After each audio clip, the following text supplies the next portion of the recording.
The city never sleeps. Cars hum, screens glow, hearts race. Among millions, there's one man who smiles louder than anyone. His name is Adrian. Every morning he wakes up early, kisses his wife and daughter, and drives to work. He laughs with colleagues, posts his happy pictures. To the world, he looks like success itself. But when night falls and the lights fade, Adrian lies awake, staring at the ceiling.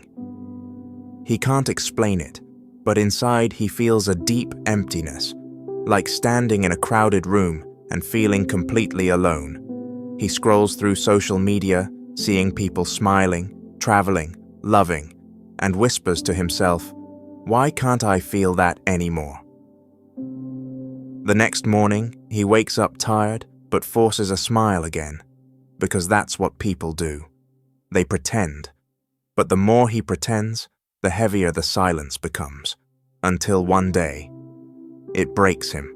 He sits in his car, hands on the wheel, but feels no reason to move. His doctor calls it depression. Pills numb him, sleep hides him, but nothing heals him. He keeps working, but it's like moving through fog. He tries to talk to friends. They say, "You have everything, man." Be grateful, he smiles. But deep down he thinks, if gratitude could fix emptiness, I'd be fine. Then one night, after another silent dinner, Adrian gets in his car and drives. No direction, just the road. The rain begins to fall, soft at first, then heavy. Through the blur of headlights, he sees a faint light on a hill, a small temple. Something inside him whispers, "Stop here." He climbs the stone steps, soaked and shivering. Inside the temple, a monk is sweeping the floor, slowly, rhythmically, as if time itself is breathing with him. Adrian says softly, "I can't feel anything anymore." The monk looks up. There is no shock, no pity, only stillness. He smiles gently and says, "Good. That means the noise has stopped. Now you can finally listen." Adrian frowns. "Listen to what?" The monk points to Adrian's chest. "To what's been whispering beneath all your pretending." The monk offers him a mat and says, "Stay here tonight." No questions, just breathe that night. Adrian lies on a thin mattress. No phone, no TV, no distraction, only silence. For the first time, he hears his own mind, thoughts rushing like thunder, voices blaming, comparing, doubting. And slowly, he realizes this is what he's been running from. Days pass. The temple has no clock, just sunlight, wind, and the sound of sweeping. The monk teaches him to breathe, in and out, to watch his thoughts come and go. At first, it's torture. His mind screams, "I'm wasting time," but the monk only smiles. "Your thoughts are like children," he says. "If you stop chasing them, they'll stop screaming." Adrian learns to sit, to eat in silence, to walk slowly and notice the scent of rain, the warmth of tea, the sound of birds, and somewhere in that quiet, something begins to shift. He starts to feel again, not excitement, but peace.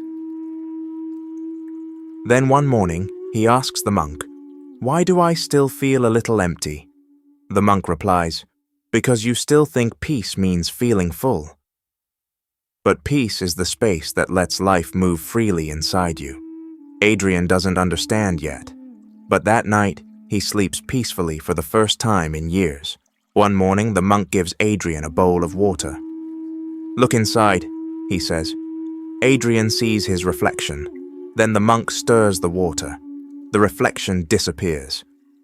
When your mind is disturbed, you can't see who you are. Let it still, and truth will appear.